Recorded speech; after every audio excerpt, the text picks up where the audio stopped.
Am revenit cu partea a doua pentru preparatele din vânat, din carne de vânat, mai bine zis căprior. Aici am pregătit deja pentru un ceaun, pentru ciorbă din stinarea de la căprioră. Deci aici o să fie pentru o ciorbă bună, facem o ciorbă felul întâi. Și aici avem pregătit pentru preparatul felul 2 o tocăniță din macră de carne de căprior.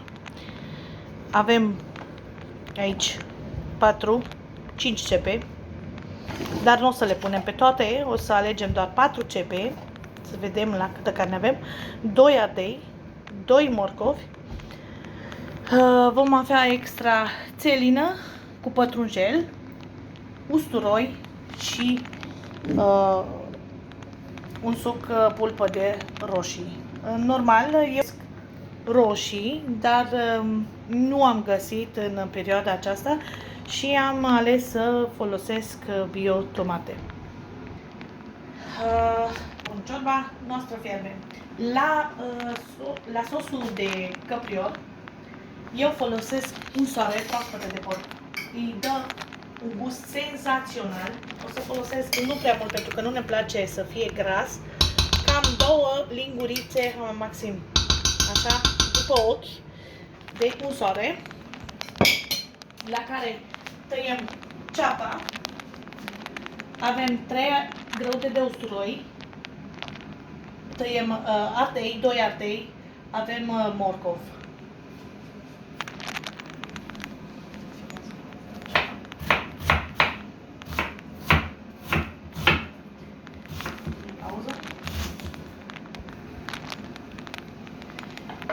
Poate vă întrebați de ce am folosit untură de porc.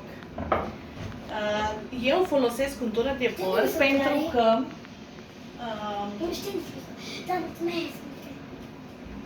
e foarte sănătoasă. Cândva oamenii nu aveau atâtea uleiuri și atâtea condiții și foloseau unsoare de porc sau ce aflau pe acasă. Și să vă spun de ce.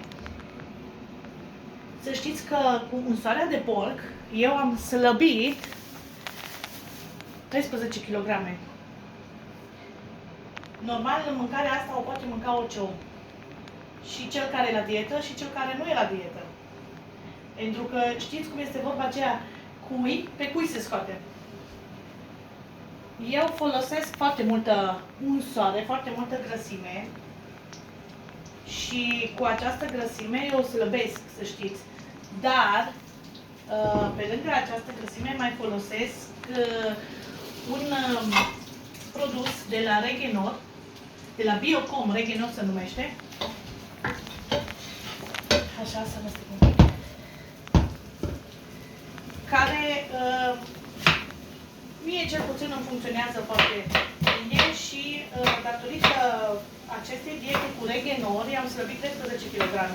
La acest produs, tu trebuie să mănânci foarte multă grăsime, să elimini uleiurile din viața ta. Voi nici nu știți cât de toxice sunt uleiurile care noi credem că egal că sunt bio sau nu, conțin foarte multe euri. Grăsimea de porc sau animalică, care, uitați, eu mai primit la cineva grăsime, un preparat de rață. Și ăla e foarte bun și foarte gustos. Se poate mânca exact ca și grăsimea de porc.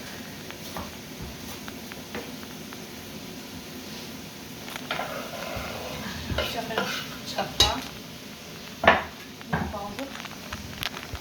Acum am ajuns la morcovi. Vom tăia morcovii. Eu îi dau așa în 4.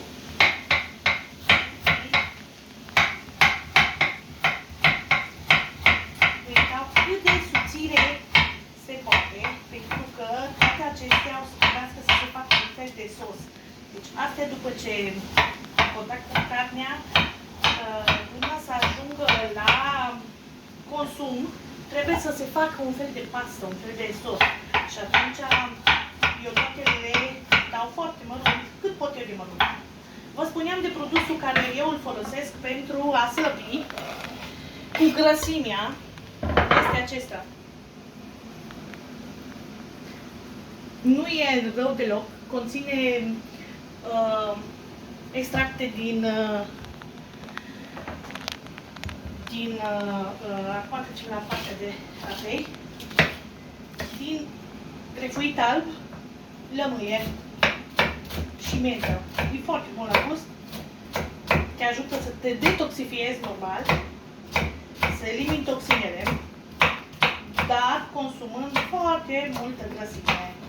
Și să vă spun, meniul meu de dimineață, de exemplu, mănânc un toast făcut cu soare, pentru că în dieta asta poți să consumi pâine, dar să fie prăjită.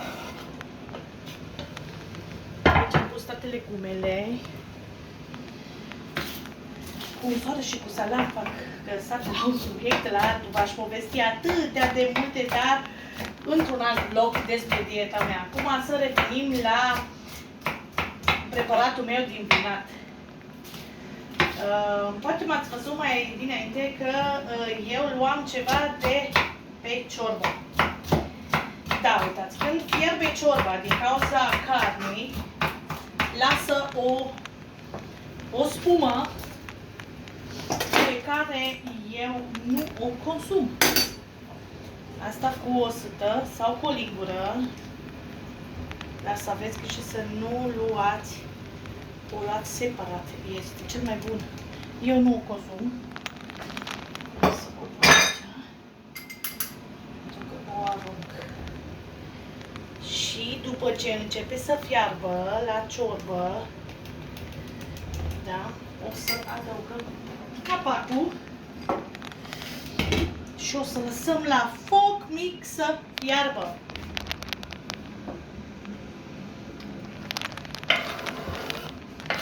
Punem pauză. Acum, după ce am tăiat toate zazavaturile, eu am tăiat carnea mărunt. Bine, dar până ce s-o tăiau mărunt am schimbat-o în foarte multe ape. Nu mai țin mici pipe. Le-am tăiat mărunt și încă o dată le-am pus în apă. Pentru că carnea de vânat și mai ales asta de căprioară, exact ca și cea de vită, conține foarte mult sânge și mie îmi place carnea să fie curată. Acum eu o să o străcur. Așa, încet, legumele mele am dat la focul cel mai mic pentru că eu o să le fac pe toate împreună. Eu le călesc pe toate împreună pentru a obține o savoare mult mai delicată. Așa. Aici avem legumele mele. Am pus, după cum vedeți, foarte multă ceapă, ardei și morcov. Ceapa îi dă cel mai bun gust. Să știți. Acum voi da la focul cel mai mare și voi adăuga carnea pe care o voi. Pentru că mie îmi place să le fac pe toate, le călesc toate împreună.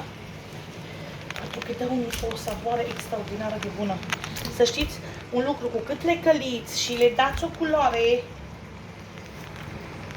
cu atât o să fie mai aromate. Așa, le amestecăm, le lăsăm. Dacă vi se pare că ar fi, dar mai bine nu. Să mai puneți, să mai adăugați un pic de untură, dar nu că eu zic că e necesar.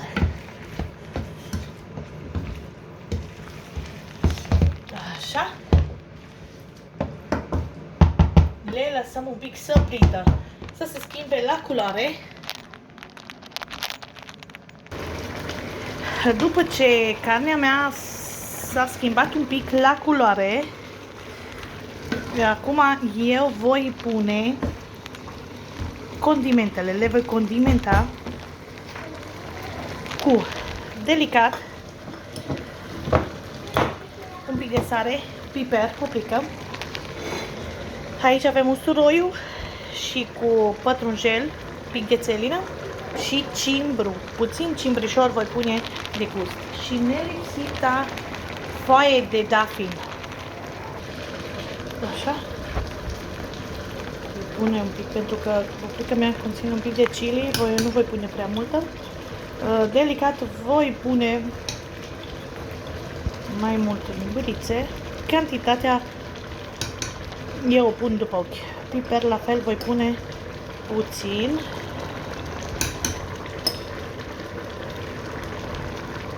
Așa.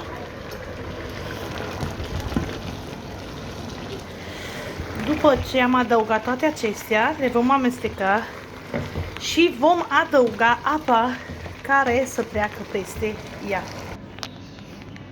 Înainte să le las să fiarbă, eu voi pune peste gulaș niște cremă de gulaș iute și cremă de gulaș dulce și un preparat de la mama, condiment, așa îl numesc eu, cu ardei, cu ceapă, cum se pune pe iarnă, ca să dai o savoare mai bună. Uitați cum fierbe. Aici va fierbe carnea de numai macră, de căprior. Eu pun tot timpul apă mai multă ca să treacă peste, pentru că carnea asta trebuie să fiarbă mai mult. După ce scade, va rămâne și va fi un sos. O să vedeți la sfârșit, o să vă arăt filmarea. Și aici fierbe la foc încet gulașul meu, care încă nu este gata. La sfârșit voi adăuga cartofi și mazărea, care la mine deja va fi gata fiartă. Mazărea. Pentru cei care nu aveți condimentul care l-am eu de la mama, acesta cu ardei și cu ceapă, îl puteți face voi. De exemplu, eu nu mă iau după o rețetă, eu îmi fac rețeta mea proprie. De exemplu, dacă eu am în casă ardei roșii, la sosurile de carne sau la ciorbe folosesc un ardei roșu, un ardei verde, o ceapă, la sosuri 2-3, pentru că ceapa face sosurile. Deci încercați. Multă lume nu le place ceapa, dar să știți că e foarte sănătoasă și pe lângă că e sănătoasă, îi dă un gust și o savoare extraordinară și ala normal e ingredientul principal pentru un sos de carne. La ciorbă, într-adevăr, nu folosesc multă ceapă pentru că nici mie nu-mi place să o simt, dar la călit, când călesc carnea și toate ardei, țelină, îmi place să folosesc la ciorbă cât de multe, ce aveți voi prin casă. Cu câte mai multe zarzavaturi, cu atâta mai bună savoare iese la ciorbă și la mâncare. Și ca să nu fie prea plictisitor vlogul meu, să nu vă țin atât de multe minute, am să vă las un pic în suspans. O să vă arăt acum cum mele fierb încet la foc mic și în următorul vlog vă voi arăta preparatele mele gata. Să aveți o zi bună și binecuvântată. V-am pupat!